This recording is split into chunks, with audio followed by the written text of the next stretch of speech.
ಗೆಳೆಯರೆ, welcome back to YouTube channel. Ujjwala Yojana ಅಂದರೆ ನಮಗೆ ನೆನಪಾಗೋದು ಪ್ರಧಾನಿ ನರೇಂದ್ರ ಮೋದಿ ಅವರು ಮೇ 1, 2016ರಲ್ಲಿ ಈ ಯೋಜನೆ ಅಂದರೆ ಉಜ್ವಲ ಯೋಜನೆಯನ್ನು ಪ್ರಾರಂಭಿಸಿದರು. ಈ ಯೋಜನೆಯಲ್ಲಿ ಉಚಿತ ಗ್ಯಾಸ್ ಸಂಪರ್ಕ ಪಡೆಯಲು ಈಗ ಮತ್ತೊಂದು ಸಾರಿ ಅವಕಾಶ ಸಿಕ್ಕಿದೆ. ನೀವು ಕೂಡ ಅರ್ಜಿ ಸಲ್ಲಿಸಬಹುದು.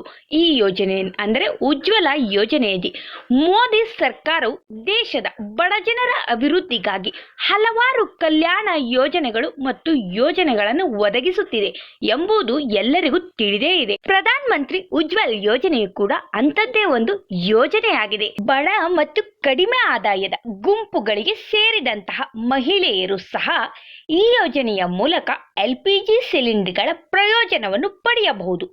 ಈ ಯೋಜನೆಯಡಿ ಕೇಂದ್ರ ಸರ್ಕಾರವು ಈ ಹಿಂದೆ ಮಹಿಳೆಯರಿಗಂತಾನೆ 75 ಲಕ್ಷ ಉಚಿತ LPG ಸಂಪರ್ಕಗಳನ್ನು ನೀಡಿತ್ತು.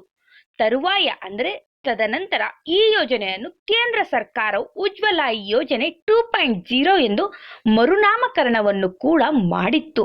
ಉಜ್ವಲ ಯೋಜನೆ ಈಗ ಉಜ್ವಲ ಯೋಜನೆ 2.0 ಎಂದು ಕೇಂದ್ರ ಸರ್ಕಾರ ಹೇಳಿಕೊಳ್ಳುತ್ತಿದೆ. ಈ ಯೋಜನೆಯ ಮೂಲ ಉದ್ದೇಶ ಸಣ್ಣ ಹಳ್ಳಿಗಳಿಗೂ ಅನಿಲ ಸಂಪರ್ಕವನ್ನು ಒದಗಿಸುವುದು ಕೇಂದ್ರ ಸರ್ಕಾರದ ಉದ್ದೇಶವಾಗಿತ್ತು.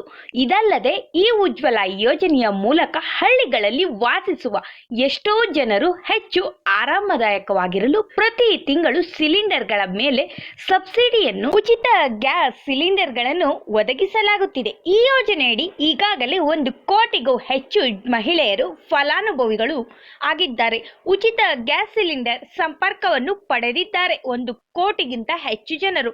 ಆದರೆ ಈಗ ಈ ಉಜ್ವಲ್ ಯೋಜನೆಯಡಿ ಉಚಿತ ಅನಿಲ ಸಂಪರ್ಕ ಪಡೆಯಲು ಮತ್ತೊಂದು ಅವಕಾಶ ಈಗ ಕೇಂದ್ರ ಸರ್ಕಾರ ಕೊಡುತ್ತಿದೆ.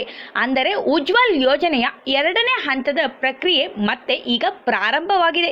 ಈ ಯೋಜನೆಯಡಿ ಉಚಿತ ಗ್ಯಾಸ್ ಸಿಲಿಂಡರ್ ಪಡೆಯಲು ಬಯಸುವ ಎಲ್ಲರೂ ಸರ್ಕಾರದಿಂದ ಅಧಿಕೃತ ಮಾಹಿತಿ ಪಡೆದ ಕೂಡಲೇ ಯೋಜನೆಗೆ ಅರ್ಜಿ ಸಲ್ಲಿಸಬಹುದು.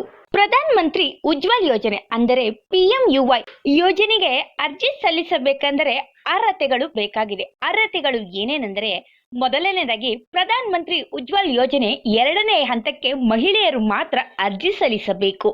ಮತ್ತು ಅಲ್ಲದೆ ಅರ್ಜಿ ಸಲ್ಲಿಸಿದ ಮಹಿಳೆ ಭಾರತೀಯ ಮಹಿಳೆ ಆಗಿರಬೇಕು. ಅಲ್ಲದೆ ವಯಸ್ಸು 18 ವರ್ಷ ತುಂಬಿರಬೇಕು. ಮತ್ತು ಗ್ರಾಮದ ಅರ್ಜಿದಾರರ ವಾರ್ಷಿಕ ಆದಾಯ 1 ಲಕ್ಷಕ್ಕಿಂತ ಕಡಿಮೆ ಇರಬೇಕು. ಮತ್ತು ನಗರದ ಅಂದರೆ ಸಿಟಿ ಅರ್ಜಿದಾರರ ಆದಾಯ 1 ಲಕ್ಷ ರೂಪಾಯಿಗಿಂತ ಕಡಿಮೆ ಇರಬೇಕು. ಇದಲ್ಲದೆ ಅರ್ಜಿದಾರರ ಕುಟುಂಬದ ಇತರ ಸದಸ್ಯರು ಈ ಯೋಜನೆಯ ಪ್ರಯೋಜನವನ್ನು ಪಡೆದಿರಬಾರದು. ಈ ಯೋಜನೆಗೆ ಅಗತ್ಯವಿರುವ ದಾಖಲೆಗಳು ಆಧಾರ್ ಕಾರ್ಡ್, ವಿಳಾಸ ಪುರಾವೆ ಮತ್ತು ಪಡಿತರ ಚೀಟಿ, ಬ್ಯಾಂಕ್ ಪಾಸ್ಬುಕ್, ದೂರವಾಣಿ ಸಂಖ್ಯೆ ಮತ್ತು ಪಾಸ್ಪೋರ್ಟ್ ಸೈಜ್ ಗಾತ್ರದ 1 ಫೋಟೋ ಅಗತ್ಯವಿರುತ್ತದೆ. ಧನ್ಯವಾದಗಳು.